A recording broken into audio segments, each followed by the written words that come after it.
देखिए, कोरोना का टाइम जो चल रहा है, ये पिछले साल से भी भयानक कोरोना चल रहा है और लोग बेचारे काम नहीं है, बेचारे भूखे मर रहे हैं। लोग किराया मांग रहे हैं तो किराया नहीं दे पा रहे हैं। हम हमारी जनसत्ता दल पार्टी सभी लोगों से हम अपील कर रहे हैं कि भाई गरीबों के लिए आटा, दाल, चावल हर चीज़ से उनकी मदद की जाए। तो लोग कर भी रहे हैं।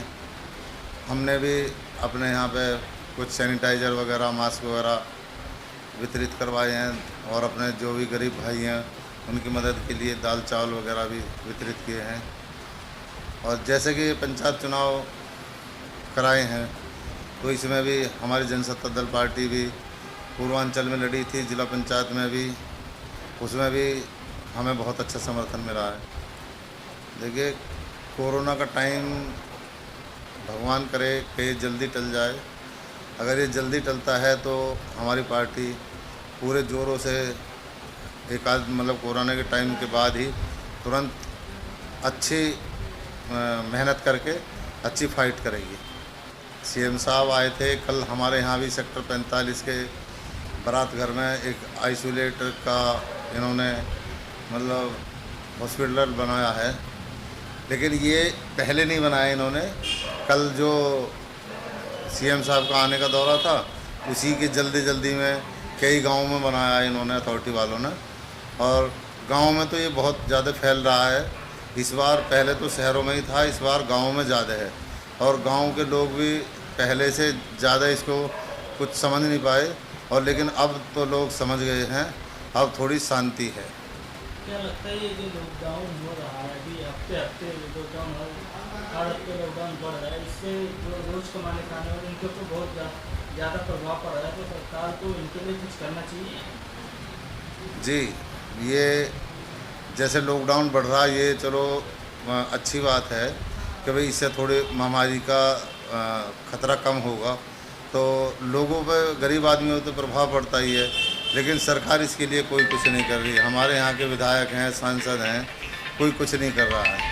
क्योंकि पिछली बार हाँ, एक दो बार विधायक जी ने यहाँ पे आटा, दाल, चावल या खाने का भी इंतज़ाम कराया था, लेकिन इस बार किसी भी सरकार के आदमी ने या किसी सरकारी आदमी ने कोई भी किसी गरीब आदमी की मदद नहीं की है अभी तक। कोरोना वायरस को लेकर समस्या तो बस ज़्यादातर तो ये गरीब आदमियों पर ही प्रभाव पड़ रहा है। कुछ लोग बेचारे प्रवासी मजदूर हैं, बाहर के हैं, उन पे है। गांव में भी बहुत गरीब आदमी हैं बेचारे, जो रोज़ की कमाने खाने वाले हैं, जो मेहनत मजदूरी करते हैं। गांव के भी लोग हैं ऐसे, तो उन पर भी प्रभाव पड़ता है। तो वो भी बेचारे जितना कमाते हैं उतना ही खाते हैं। लेकिन अब ये लॉकडाउन बढ़ता रहेगा तो उन पर तो फ़र्क तो पड़ेगा ही। तो कहाँ से लाएंगे बेचारे, राशन कहाँ से आएगा? नहीं, सरकार क्या, ये तो जैसे ही लॉकडाउन करा है इन्होंने, अगर ये लॉकडाउन पहले जैसे पंचायत चुनाव के समय पे ही अगर इसको रोकते तो इससे ज़्यादा सुविधा मिलती लोगों को। पहले इतना ज़्यादा लंबा लॉकडाउन लगाने की फिर ज़रूरत नहीं पड़ती। ये लॉकडाउन लगाए, ठीक है, अच्छी बात है, इससे लोग थोड़े सतर्क भी हुए हैं। लेकिन गरीब आदमियों को लेकर तो थोड़ा बहुत इन्हें करना चाहिए ना। इन्होंने बंगाल का चुनाव में इन्होंने पूरा अपना लाव लक्ष्य सभी लगाया, पैसा भी बहुत खर्च किया। लेकिन ये इन्होंने गलत किया ना वो, कि जब इन्हें पता था कि भाई इतना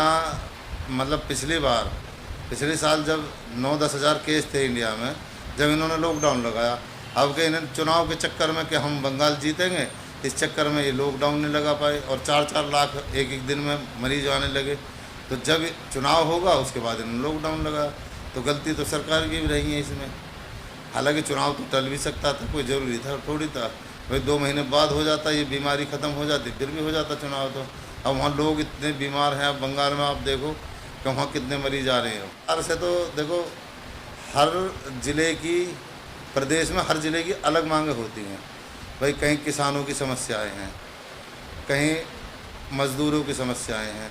अब जैसे हमारा ज़िला आप लगाओगे तो हमारे ज़िले में मेन मुद्दा है आबादी का।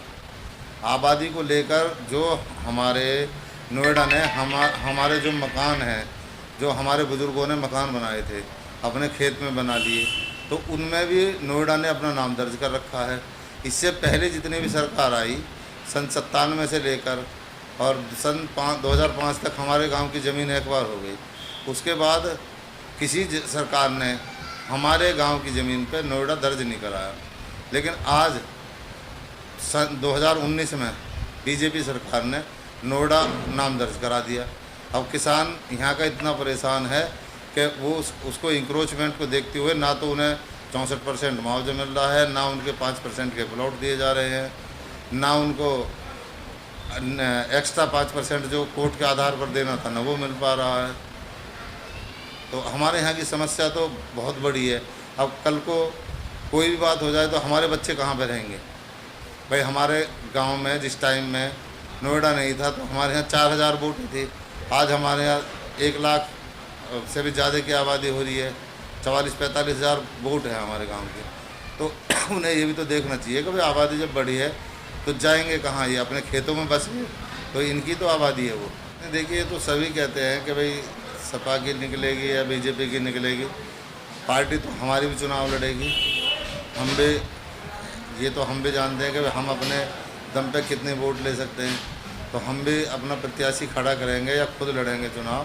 तो हम ऐसी पार्टियों को तो अब के जीतने नहीं देंगे कि जिन्होंने कुछ करा ही नहीं है।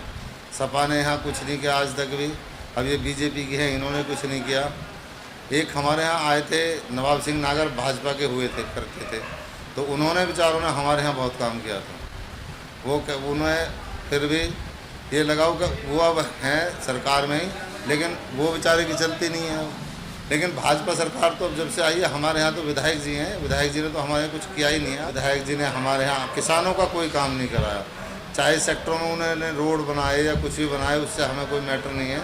लेकिन गांव का, हमारे गांव का ही विकास नहीं हुआ। हमारे गांव में आज तक कोई आरसीसी या कोई काम हमारे यहाँ विधायक जी ने नहीं कराया आज तक। किसानों की इतनी समस्याएं हैं। हमारे तो मेन मुद्दा आबादी का है। कितने आपने देखा होगा कितनी बार नोएडा अथॉरिटी पे धरना प्रदर्शन, सेक्टर 44 में धरना प्रदर्शन 2 साल तक चला। अब पीछे धरना चला, फिर आचार संहिता लगी, उस वजह से वो धरना हटाना पड़ेगा। फिर पिछले साल ये कोरोना की वजह से धरना स्थगित करना पड़ा। तो लोग इतने परेशान हैं कि भाई मतलब कह नहीं सकते।